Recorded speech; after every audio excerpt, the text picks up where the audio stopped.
자, 지분법 보겠습니다. 지분법. 그러면은 주식에 있어서는 만기 보유 증권이 없다고 했죠. 만기 보유 증권이 없고 주식을 보유하는 것은 만기가 정해져 있지 않은데 이 주식 수가 어떤 회사에 20% 이상 차지하고 있을 경우에는 이것은 따로 떼내야 된다는 거죠. 왜냐하면 영향력이 커진다는 거죠. 만약에 주식회사 위드가 있는데 여기에서 또 다른 회사, 주식회사 다른 회사의 주식을 20% 가지고 있다. 그러면 이 주식회사에서 손익이 많이 발생되었다 해서 거기에 따라서 배당금을 많이 받게 된다. 그러면 여기도 같이 상승을 하게 된다는 거죠. 그러면은 이렇게 연결고리가 연결이 되어 있어서 이런 것들에 대해서 회계 처리를 지금 어떻게 할 것이냐, 투자자 입장의 회사에서 회계 처리를 어떻게 할 것이냐, 거기가 이제 지분법 대상 주식이다. 이제 그렇게 이해를 하시면 됩니다. 그래서 자, 두 번째 박스에 보시면은 벤처 캐피탈, 뮤추얼 펀드와 같이 이와 같은 유사한 기업이 소유하는 지분 상품 중 공정가치로 평가하여 공정가치 변동을 당기손익으로 회계 처리하기로 최초 인식 시 지정하거나 단기 매매 증권으로 분류하여 일반 기업 회계 기준의 금융자산, 금융부채에 따라서 회계 처리하는 투자 주식에 대해서는 이 장을 적용시키지 않는다. 즉 지분 증권에 있어서 만기화로 되어서 처리해야 되는 것들 중에서 20% 이상 중대한 영향력을 미칠 수 있는 부분에 대해서만 이제 여기에서 다루겠다. 이제 그런 내용입니다. 자, 이러한 투자 주식은 금융자산, 금융부채의 회계 처리를 적용하여 공정가치로 평가하여 공정가치 변동을 당기손익으로 처리한다. 자, 지분법 피투자기업은 투자기업의 유의적인 영향력을 갖는 지분법 적용 대상 피투자기업을 말한다. 피투자기업은 주식회사 등등등이다. 유의적인 영향력이라고 하는 것은 의사결정 능력을 가지고 참여할 수 있는 기업을 말한다. 그리고 피투자기업의 의결권이 있는 주식의 20% 이상을 보유하고 있으면은 명백한 반증이 있는 경우를 제외하고는 영향력이 있다라고 본다. 그리고 자, 투자기업이 다음 중 하나에 해당하는 경우에는 유의적인 영향력이 없다고 본다. 법정 소송이나 청구의 제기에 의해서 피투자기업의 재무정책과 영업에 관한 의사결정에 참여할 수 없는 경우, 그리고 밑에 의결권을 행사할 수 없는 경우, 이때는 당연히 영향력이 없다라고 보겠죠. 피투자기업에 대한 의결권이 있는 주식의 대부분을 특정 기업이 보유함으로써 투자기업이 보유한 의결권은 사실상 영향력을 행사할 수 없는 경우, 그리고 구조조정인 경우. 자, 그리고 관계 기업에 대한 지분법의 적용 해서 두 번째 네모에 보시면은 투자기업은 지분법 적용 투자 주식을 원가로 인식하고 지분법 적용 투자 주식의 취득 시점 이후에 발생한 지분 변동액을 당해 지분법 적용 투자 주식에 가감하여 보고한다. 그래서 지금 여기에서는 지금 유가증권에서 처리하고 있는 것하고 다르게 이제 처리를 되는 거죠. 지분법 적용 투자 주식에 가감해서 보고한다. 그리고 12개월 이내에 매각할 목적으로 투자 주식을 취득하여 적극적으로 매수자를 찾고 있는 경우에는 투자 주식은 단기 매매 증권으로 분류하고, 당연히 12개월 이내에 단기에 판매할 목적이기 때문에 단기 매매이고, 기업회계 기준의 금융자산, 금융부채로 회계 처리를 하면 된다. 자, 그리고 순자산의 공정가치와 장부금액의 차액에 관한 처리입니다. 투자 주식의 취득 시점에 관계기업의 식별 가능한 자산 부채의 공정가치와 장부금액의 차이금액 중 투자기업의 지분율에 해당하는 금액은 당해 자산 부채에 대해서 관계기업의 처리 방법에 따라서 상각 환입한다. 자, 그리고 회계 처리는 지분 변동액은 관계기업의 순자산 변동액 중 투자기업의 지분율에 해당하는 금액으로 지분법 적용 투자 주식에 가감하고 관계기업의 순자산 금액 변동의 원천에 따라서 회계 처리한다. 관계기업의 순자산 금액 변동이 단기 순이익 또는 단기 손실로 인하여 발생하는 경우에는 지분 변동액은 단기 손익 항목에서 지분법 손익으로 처리한다. 그러니까 지금 이거는 뭐냐면 지금 이걸 생각하시면 됩니다. A라는 회사가 있고 B라는 회사가 있다. 그러면은 A라는 회사가 이렇게 구성이 되어 있으면은 B라는 회사 이렇게 되어 있는데 지금 여기에 있어서 여기에 해당하는 자산이 B의 자본에 투하되어 있다는 거죠. 그러니까 이게 당연히 늘면은 여기에 당연히 늘어나는 거죠. 이게 줄어들면은 이것도 줄어드는 거죠. 생각을 잘 해보시면 채권 채무 조정 해서 투자했는 거다. 그때 지분이 있었죠. 채권 채무 조정에 보시면은 자산으로 해가지고 이전하는 방식이 있었고, 그 다음에 주식으로 해서 이전하는 방식이 있었잖아요.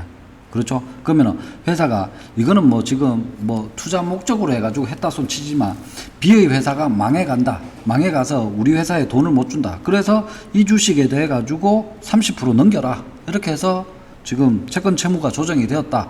그러고 난 다음에 이 벤처 회사가 대박이 터졌다. 해서 30% 가져가는데 이 회사가 뭐 연매출 1억이었는데 이게 100억이 되어버렸다. 그러면은 당연히 여기에 따라서 손익 났는 거에 대해서 당기손익이 100억이 났다. 그러면은 30억에 해당되는 게 넘어오는 거죠. 그러면은 그거를 반영을 시켜준다는 거. 지금 여기에 나오는 말들이 다 그런 말들입니다. 그래서 자, 지분율에 해당되는 금액은 순자산 금액, 변동의 원천에 따라서 회계처리를 한다. 순자산 금액 해서 자산이. 그리고 밑에 단기 순이익 또는 단기 순손실로 처리해서 단기 손익으로 지분법 손익으로 해서 반영을 시켜주겠다. 그리고 이러한 규정에도 불구하고 관계기업의 정기 6월 이익잉여금의 중대한 오류 수정에 의해서 변동이 있을 때에는 투자기업의 재무제표에 미치는 영향이 중대하지 아니하면은 당해 지분 변동액을 단기 손익으로 처리한다. 자, 그러면 지금 여기까지 읽었는 내용은 크게 앞쪽에서 공부하던 내용하고 비슷한 뉘앙스입니다. 당연히 그렇죠. 자, 재무제표에 미치는 영향이 중대하지 않으면은 단기 손익으로 처리하고, 관계기업의 정기 2월 잉여금이 피투자기업의 회계 변경에 의해서 변동이 있을 경우에 당해 지분 변동액은 정기 2월 이익잉여금에 반영을 시킨다. 지금 여기와 여기 두 가지를 구별을 하시면 되겠습니다. 그리고 관계기업의 순자산 금액 변동이 단기 손익과 그리고 정기 2월 이익잉여금을 제외한 자본의 증가, 감소로 인하여 발생된 경우에는 자본 계정으로 넘겨라 해서 기포손으로 넘긴다. 자, 그리고 투자기업은 관계기업의 배당금 지급을 결의한 시점에 투자기업이 수취하게 될 배당금 금액을 지분법 적용 투자 주식에서 직접 차감한다. 그리고 관계기업이 주식을 배당하거나 자본잉여금을 결손 보정에 사용할 경우에는 관계기업의 순자산 금액에 변동이 없으므로 투자기업은 별도의 회계 처리는 하지 않는다. 그 다음은 한번 쭉 읽어보시고, 자, 지분법 기본 회계 처리 예시 한번 보시겠습니다. 그래서 자, 주식을 취득을 했습니다. 주식을 취득하면은 주식 취득했는데 이 주식은 뭐냐? 그래서 지금 지분증권으로서 이게 퍼센트를 많이 가지고 있는 것은 지분법 적용으로 해서 주식을 취득했다는 거죠. 그래서 취득하는 회사 입장에서는 지금 A 회사 입장에서는 B의 주식을 취득을 했는 거죠. 그래서 현금이 100원 나갔고, 그리고 주식이라는 자산이 가져왔는데 이 주식은 뭐냐? 지분법 적용 투자 주식이라는 거죠. 그래서 지금 주식을 가져왔다. 그리고 관계기업이 단기 순이익을 보고했는 경우, 해서 만약에 여기에서 지금 1,000원의 수익이 200원의 수익이 발생이 되는데 여기에서는 지분을 50% 가지고 있다. 그래서 100원에 대한 지분법 이익이 들어왔다는 거죠. 그리고 그러니까 단기 순이익에다가 지분율, 그러니까 50%, 30% 이렇게 곱했는 그 금액으로 해서 들어왔다는 얘기입니다. 그리고 관계기업이 현금 배당을 결의했는 경우, 해서 현금으로 100원이 이제 들어왔는 것이고, 지분법 적용 투자 주식, 그리고 밑에 부분은 크게 신경 안 쓰셔도 될 것 같습니다. 그래서 지분법은 요 정도로 구성되어 있구나, 그 정도로만 좀 간단하게 보시면 되겠습니다. 자, 그리고 유형자산입니다. 자, 유형자산은 자산의 일종이죠. 자산의 일종이다. 그래서 자산이라고 하는 것은 사용 가능 시점을 기준으로 삼고 있다는 거죠. 자산이라고 하는 것은 통제가 가능해야 되고 미래 효익이 발생이 돼야 되는 거죠. 그래야지 자산의 요건에 해당이 된다는 거죠. 그래서 지금 사용 가능 시점을 기준으로 해서 그 유형자산의 원 취득가액이 있고 거기에 설치비, 국공채 매입, 취득록세가 있으면은 이러한 것들은 다 취득원가의 가산이 된다는 얘기입니다. 자, 지금 여기에 국공채 매입, 취득록세는 다 취득원가의 가산이 된다는, 그러니까 이 두 가지를 다 플러스 했는 것이 취득원가입니다. 자, 그런데 옆에 보시면은 재산세와 도시계획세입니다. 그러면은 재산세와 도시계획세는 뭐냐? 재산세는 그 유형자산을 보유하고 있기 때문에 발생하는 비용입니다. 비용이기 때문에 이것은 지금 취득원가에 포함시키지 않는다는 거죠. 국공채 매입, 그러니까 자동차를 사거나 부동산을 살 경우에는 국민주택 채권 이런 것들을 매입해야 되는 거죠. 국채를 매입해야 되는 거예요. 그러니까 그것은 의무적으로 매입을 해야 되는 것이기 때문에 당연히 취득원가에 포함이 되는 것이지만 재산세나 도시계획세는 보유함으로써 사용을 함으로써 발생되는 것이기 때문에 이것은 취득원가에 포함되지 않는다. 자, 그리고 이걸 자산으로 취득하고 난 다음에 그 이후에 시간이 흐름에 따라서 지출이 자본적 지출과 수익적 지출 두 가지로 나눠질 수가 있다. 그러면은 자본적 지출이라고 하는 것은 자산의 가치가 올라간다는 거죠. 자산의 가치가 올라간다. 그러면은 여기에 건물을 취득했는데 건물을 취득하고 난 후에 여기에 있어서 엘리베이터를 설치했다. 그러면 자산 가치가 올라가는 거죠. 그리고 뭐 샤시를 다 바꾸고 그리고 거기에 냉난방 설비를 설치했다. 그럼 자산 가치가 올라가는 거죠. 올라갈 경우에는 자본적 지출로 간주하겠다는 거죠. 자본적 지출로 간주해서 자산의 증가로 가져오겠다. 그런데 수익적 지출, 그냥 단순하게 현상만을 유지하기 위한 거, 페인트 칠하는 거, 이런 것들은 그냥 바로 비용으로 떨어내겠다. 자, 여러분들이 지금 회계를 배우시면서 공부를 하셔야 되는 게 자산을 취득해서 감가상각비로 떨어내는 것하고 그 다음에 수선비로 바로 떨어내는 것하고 이 두 가지의 개념을 잘 구별을 하셔야 됩니다. 그러니까 이건 금액의 과소 이것으로 해서 구분을 하기도 하고 단순하게 금액이 만약에 뭐 1,000만 원 넘어간다. 그러니까 300만 원을 기준으로 하는데 만약에 1억짜리의 뭐를 산다. 구매를 한다. 그러면 이것은 자산으로 잡는다는 거죠. 그리고 만약에 50만 원짜리 유형자산을 살면 이것은 그냥 바로 비용으로 떨어낼 수도 있다는. 그러니까 금액 기준으로 나뉠 수도 있다는 거죠. 그러니까 금액이 과소하기 때문에 이것은 이 비용이 들었다고 하는 것은 수익 비용 대응의 원칙에 따라서 이걸 만약에 프린터기를 하나 샀다. 30만 원짜리 프린터를 하나 샀다. 그럼 프린터를 사용함으로써 발생되는 수익이 계속 발생이 되겠죠. 그러면은 프린터 함으로써 발생되는 수익이 3년간에 걸쳐가지고 발생이 된다. 그러면은 이걸 3년간으로 배분을 시켜주자. 이거는 너무 금액이 작다는 거죠. 그러니까 이건 안 하는데 만약에 1억짜리 빌딩을 산다. 건물을 산다. 그러면 이것은 향후에 이걸 당의 비용으로 떨어내기에는 너무나 크기 때문에 이것은 일단 자산으로 잡고 감가상각비로 해가지고 떨어내겠다는 거죠. 내용연수만큼. 그렇게 떨어내겠다. 그러면은 지금 요 두 가지의 경우를 가지고 이렇게 대응을 시키면 됩니다. 그래서 자본적 지출은 내용연수를 더 길게 만드는 요인이 있거나 자산 가치가 있는 경우에는 자산의 증가로 보태준다. 여기에서 취득가액이 원취득가액이 1억이었고 취득부대비용이 3천만 원이다. 그럼 1억 3천이죠. 1억 3천에서 자본적 지출이 중간에 발생이 되면은 이게 2천만 원이 발생이 됐다. 그러면 여기에서 더 업을 시켜서 1억 5천만 원으로 자산 가치를 늘려준다. 그러면은 자산 가치가 늘어나고 이게 자본적 지출이기 때문에 내용연수도 또 늘어나게 된다. 그러면 그때 시점에서 다시 감가상각비를 다시 계산한다. 그리고 수익적 지출은 내용연수를 늘리지 않기 때문에 단순하게 수선비로 해서 비용으로 떨어주겠다. 지금 여기에 개념이 두 가지가 들어가 있다는 거죠. 자, 유형자산의 인식 및 취득원가입니다. 유형자산은 자산으로부터 발생하는 미래의 경제적 효익이 기업에 유입될 가능성이 높고 자산의 원가를 신뢰성 있게 측정할 수 있는 경우에 인식한다. 유형자산은 최초에 취득원가로 측정하고 현물출자, 증여, 기타 무상으로 취득한 자산은 공정가치를 취득원가로 한다. 자, 여기에 나오는 지금 현물출자, 증여, 무상 이것은 금액이 없다는 거죠. 지금 여기에서 현물로 했다. 그러면 돈으로 바꿔가지고 돈으로 하는 게 아니라 물건으로 해가지고 지금 출자를 했다. 그러면 이것은 측정을 해야 된다. 당연히 시장 가격으로 측정을 다시 해야 된다. 취득원가는 구입원가 또는 제작원가, 경영진이 의도하는 방식으로 자산을 가동하는 데 필요한 장소와 상태에 이르게 하는데 직접 관련되는 원가인 다음의 관련된 지출을 등으로 구성한다. 그리고 매입 할인 등이 있는 경우에는 이를 차감하여 취득원가를 산출한다. 그래서 자, 지금 여기에 나오는 것들은 다 포함 대상입니다. 포함 대상. 취득원가에 포함될 것들.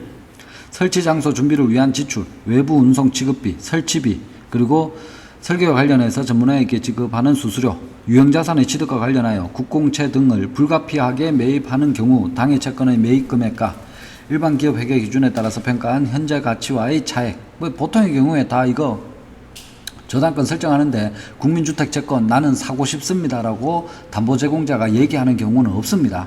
그렇죠? 그러면은 지금 살 때, 팔 때 그 차액 부분만 부담을 하는 거죠. 그러면 그것도 포함을 시킨다.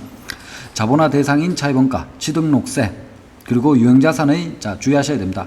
취득과 직접 관련된 재세공과금입니다. 무조건 재세공과금은 취득원가에 포함된다 이렇게 나오면 틀렸다는 거죠. 다시 나뉘게 된다는 거죠. 내가 통제하고 소유하는 데까지, 취득하는 데까지 들어가는 재세공과금은 포함을 시키지만 내가 사용 수익하는 데 있어서 필요한 재세공과금은 비용으로 떨어내겠다는 거죠. 그리고 복구원가, 그리고 유형자산이 정상적으로 작동되는지 여부를 시험하는 과정에서 발생된 원가. 자, 그리고 유형자산의 원가가 아닌 예는 다음과 같다.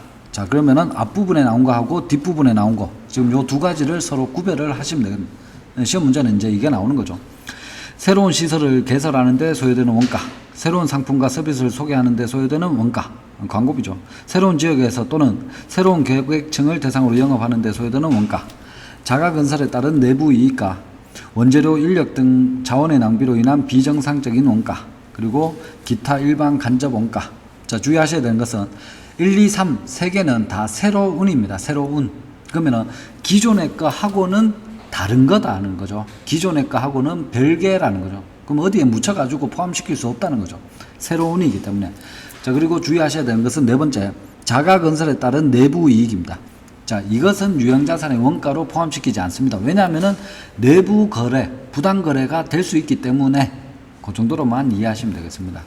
그러니까 이것까지 다 포함한다. 내가 이거 하는데 내가 실제 이거 쓰는 다른 비용 이런 것들도 다 취득원가로 해가지고 유형자산에 포함시키자. 그래서 유형자산 건물 사오는 데는 1억이 들었는데 거기에 따라서 내가 인테리어 비용 이거 하고 해가지고 인테리어 비용이 11억이 들었다. 이렇게 해서 유형자산을 12억으로 간주하자.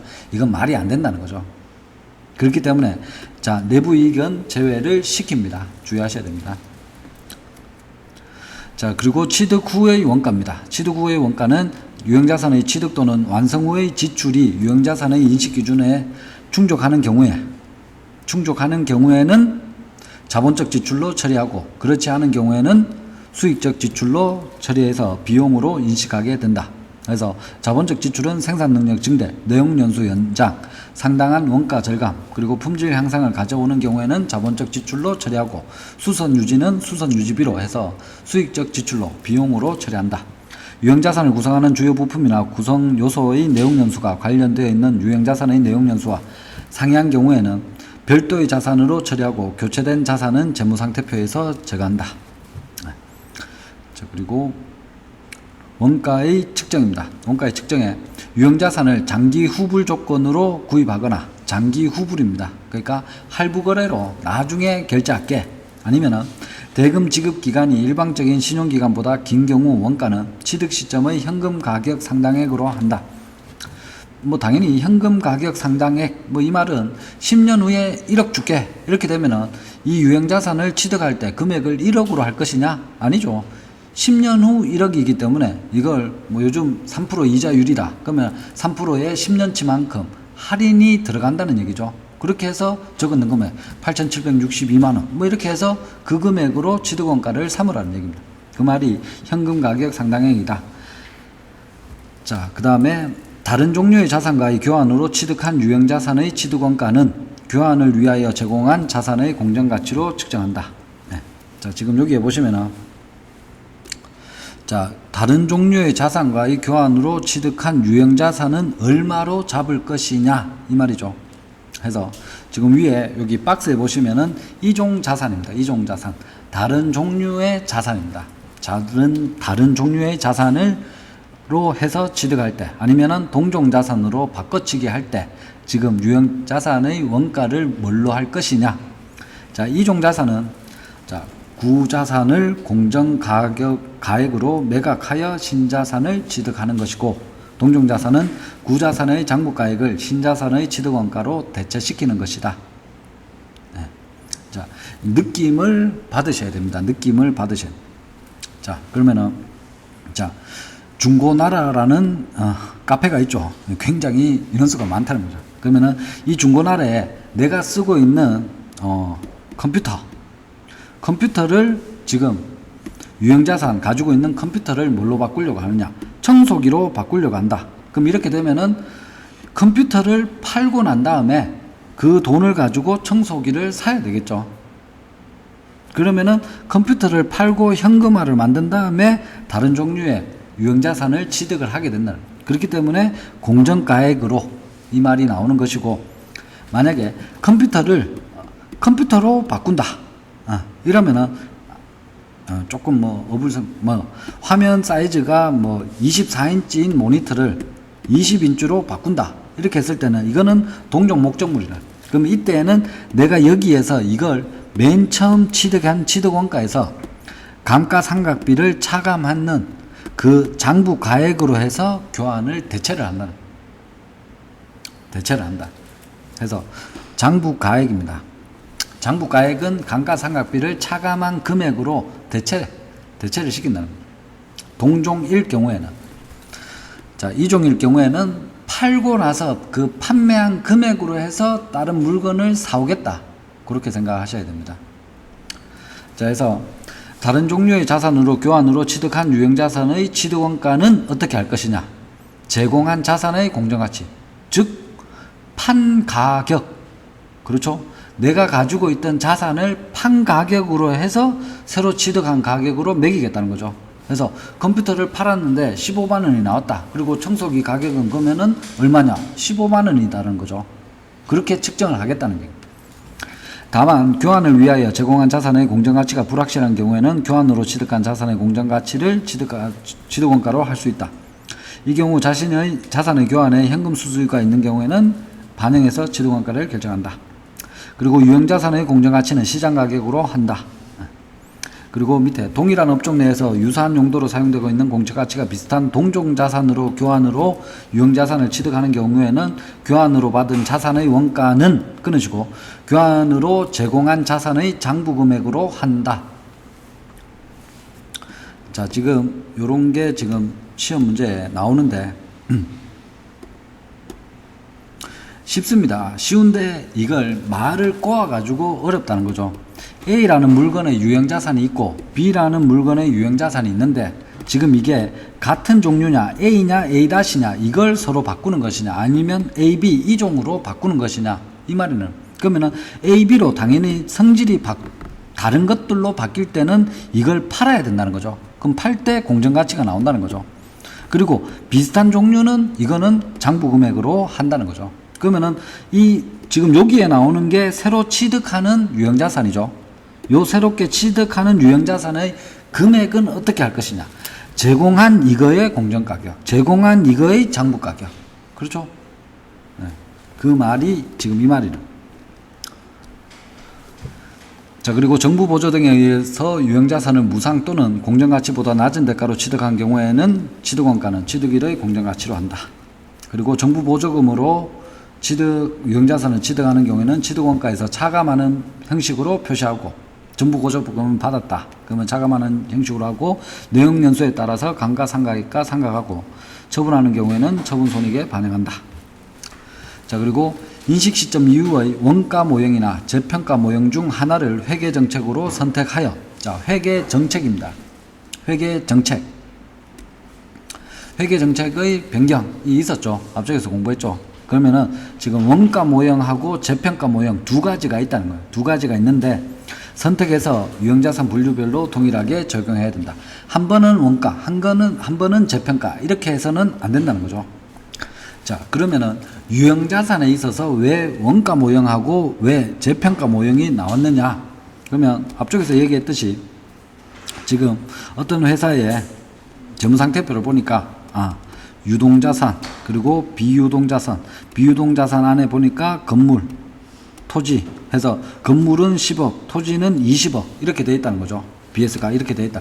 그러면은 이때 건물과 토지는 회사가 만들어졌는 30년 전에 취득했던 취득원가로 자산은 금액을 측정을 해놨다는 거죠.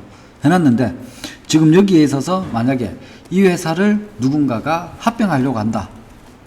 합병할 수 있겠죠. 합병하려고 한다. 그러면은 여기에 비해서 자산 다 해보니까 50억이다. 그러면은 50억 이걸로 해가지고 사가지고 갈게 이렇게 얘기한다는 거죠. 그런데 이거의 지금 현재 시세는 얼마이냐? 건물은 120억이고 토지는 200억이고 그래서 320억이라는 거죠. 그렇죠? 그렇습니다. 네. 그렇기 때문에 여러분들도 당연히 매년마다 여러분들 마음속으로는 여러분들이 가지고 있는 자산에 대해서 재평가를 하잖아요. 매달 할 수도 있고. 그렇죠? 부동산 가게에 가가지고 여러분이 살고 있는 동호수에 이게 지금 얼마냐? 3억이었는데 3억 2천이 되었다. 재평가 이루어졌는 거죠. 3억 2천으로 이루어졌는 거잖아요. 그러니까 재평가 모형은 이제 IMF가 오고 이때 이후에 새로 나온 게 재평가 모형이라는 거죠. 회사들이 급물살을 타고 완전히 자산 이전이 계속 일어난다는. 그렇기 때문에 재평가 모형을 실시를 한다. 그 재평가 모형을 해버리면은 재평가 모형으로 계속해서 반영을 해줘야 된다는 거죠. 원가 모형을 했으면 원가 모형으로 계속해서 가야 되는 거지. 원가 모형 재평가 왔다 갔다 그리면은 안 된다죠. 안 됩니다. 자, 원가 모형이란 최초 인식 후에 유형자산을 장부금 해서 원가에서 감가상각 누계액, 손상차손 누계액을 차감하는 금액으로 하는 것을 말한다. 예. 그리고 재평가 모형이라 최초 인식 후에 공정가치를, 공정가치는 시장가격입니다. 시장가치를 신뢰성 있게 측정할 수 있는 유형자산은 재평가일의 공정가치에서 다시 이후의 감가상각 누계액과 손상 누계액을 차감한 재평가 금액을 장부 금액으로 하는 것을 말한다. 재평가는 보고기간 말에 자산의 장부 금액이 공정가치와 중요하게 차이가 나지 않도록 주기적으로 수행한다. 그래서 유형자산에 있어서는 특히나 건물에 있어서 토지 건물에 있어서는 재평가 모형이 들어간다. 유형자산 모든 인간이 만들어낸 것들 중에서 시간이 지나면은 다 감가가 이루어지는 거죠. 자동차를 1억 주고 샀다. 1년 후에는 7천만 원, 2년 후에는 5천만 원, 감가가 이루어지는 거죠. 그런데 부동산에 있어서 토지와 건물에 있어서는 이게 반대라는 거죠. 계속 상승하는 게 더 많다는 거죠. 그렇기 때문에 재평가가 이루어진다는 거예요. 자, 유형자산을 재평가할 때 재평가 시점의 총장부 금액에서 기존의 감가상각 누계액을 제거하여 자산의 순장부 금액이 재평가 금액이 되도록 수정을 해버린다. 무슨 말인지 이해가 되시죠? 만약에 토지 건물에 있어가지고 30억 이렇게 되어 있던 걸 재평가를 해보니까 130억이다 이렇게 되어 있다는 거죠. 그럼 30억에 있어서 토지와 건물 이렇게 있는 거죠. 그러면 건물에 있어서는 감가상각 누계액이 있다는 거죠. 그러면 이걸 다 없애버리네. 다 없애버려가지고 다시 130억에서 다시 시작하라는 거죠. 그래서 다 수정이 되어버리고 순장부 금액, 감가상각 누계액을 차감했는, 없애버렸는 순장부 금액이 재평가 금액 130억이 되도록 맞추라. 자, 그리고 감가상각 누계액을 제거함에 따라서 조정되는 금액은 다음과 같이 회계 처리하고 장부 금액을 증가시킵니다. 유형자산의 장부 금액이 재평가로 인하여 증가된 경우에는 증가액은 어디로 가느냐? 기포손으로 넘어간다는 거죠. 이것을 30억인데 130억이 되었습니다 라고 해가지고 이걸 단기손익으로 가버리면은 이 회사는 갑자기 이 회사가 이익이 1억이었는데 101억이 되어버리는 거죠. 이렇게 되기 때문에 문제가 발생이 된다는 거죠. 그렇기 때문에 이것은 아직까지 팔지 않았기 때문에 이것은 기포손으로 넘겨놔야 돼요. 자, 유형자산의 장부금액에서 재평가는 기포손으로 넘어간다. 그러나 동일한 유형자산에 대해서 이전에 단기손익으로 인식한 재평가 감소액이 있다면 그 금액은 한도로 단기손익으로 인식을 해준다. 그렇죠? 이게 또 똑같은 거죠. 앞쪽에서 뭘 공부했었죠? 유가증권이 있었죠. 유가증권에서 다시 뭐다? 매도가능증권이죠. 매도가능증권은 미실현 손익은 기포손으로 반영을 시켜주고 떨어져 있는 차손에 대해서는 단기 비용으로 마이너스 시켰다가 이게 다시 회복되는 경우에는 그 한도까지는 충족시켜 준다라고 해서 그 내용하고 똑같은 단기 손익으로 증가되는 그 부분만큼 한도까지는 손익으로 반영을 시켜주고 그 차액분은 다시 기포손으로 넘긴다. 유형자산의 장부금액이 재평가로 인하여 감소되는 경우에는 감소액은 단기손익으로 인식한다. 자, 감소될 경우에는 단기손익입니다. 그러나 유형자산이 재평가로 인하여 인식할 기타 포괄 손익의 잔액이 있다면 그 금액을 한도로 감소액을 기타 포괄 손익에서 차감을 한다. 그러니까 기포손은 이게 머금고 있다는 거죠. 보험조로 해서 야, 요걸 혹시나 팔면은 요만큼 이익이 생길 것인데 만약에 마이너스 되면은 요것을 먼저 빼주고 플러스 되면은 이걸 손익에는 IS로는 가지 말고 BS 상태에서 머금고 있자. 요게 기포손의 취지라. 특정 유형자산을 재평가할 때 해당 자산이 포함되어 있는 유형자산 전체를 재평가합니다. 자, 그리고 감가상각 대상 금액과 감가상각 기간입니다. 유형자산의 감가상각 대상 금액은 내용연수에 걸쳐서 합리적이고 체계적인 방법으로 배분한다. 자, 가장 찾기 쉽고 그나마 합리적인 방법으로 계산을 했을 때 감가상각이라는 개념을 끌고 왔다라고 앞쪽에서 얘기했는 거죠. 왜냐하면 수익이 한 해는 발생될 수 있고 한 해는 발생 안 될 수 있는데 이걸 어떻게 배분을 시킬 것이냐, 안 된다는 거죠. 그렇기 때문에 50년, 30년, 5년 이렇게 해서 이것의 효용 가치를 쓸 수 있는 내용연수를 정해가지고 그 기간별로 해서 안분을 시켜주자는 거죠. 이게 감가상각이다. 각 기간의 감가상각액은 다른 자산의 장부 금액에 포함되는 경우가 아니라면은 당기손익으로 인식한다. 그리고 감가상각 금액은 원가 또는 원가를 대체하는 다른 금액에서 잔존가치를 차감하여 결정하지만 실무성 잔존가치가 경미한 경우가 많다. 농협은 장부가치 1,000원으로 매겨 놓는 거죠. 그래서 계속 쓰다가 그 다음에 안 되면은 이제 제각을 시킨다. 유형자산의 감가상각은 자산이 사용 가능한 때부터 시작한다. 당연히 감가상각을 한다는 것은 자산으로 효용가치가 있고 통제가 가능하다는 시기이기 때문에. 그리고 내용연수 도중에 사용을 중단하고 처분 예정인 유형자산은 사용을 중단한 시점의 장부 금액으로 표시한다. 그러면은 처음에 사올 때는 100만 원이었지만 감가상각을 계속 시키다가 매년 10%씩 해서 감가상각을 시켰다. 10년 동안 해가지고 10%씩 감가상각을 시켰다. 해서 5년 되는 시점에 사용을 중지했다. 그러면은 장부 금액은 50만 원이겠죠. 그러면은 그 50만 원을 측정을 한다는 거예요. 그래서 장부 금액으로 표시를 50만 원으로 측정한다. 왜냐? 그만큼은 썼기 때문에. 이러한 자산에 대해서는 투자 자산으로 재분류하게 됩니다. 자, 투자 자산으로 재분류합니다. 투자 자산으로 재분류하고 이때부터는 감가상각을 시키지 않습니다. 그리고 손상차손 발생 여부를 매보고 기간 말에 검토를 하게 된다. 해서 요 문장을 잘 보셔야 됩니다. 유형자산으로 사용하고 있다가 내용연수가 매년 감가시키고 있다가 사용을 더 이상 안 한다. 그러면은 어디로 넘긴다? 투자자산으로 넘기고 그리고 그 이후부터는 감가상각도 하지 않고 금액 측정은 장부금액으로 측정하게 된다. 자, 그리고 내용연수 도중 사용을 중단하였으나 장래 사용을 재개할 예정인 유형자산에 대해서는 다시 감가상각을 시켜줘야 되는 거죠. 그리고 그 상각액은 영업의 비용으로 처리한다. 그리고 유형자산의 내용연수는 자산으로부터 기대되는 효용에 따라서 결정된다. 그래서 건물은 50년, 컴퓨터는 3년, 이렇게 해서 기간을 측정한다.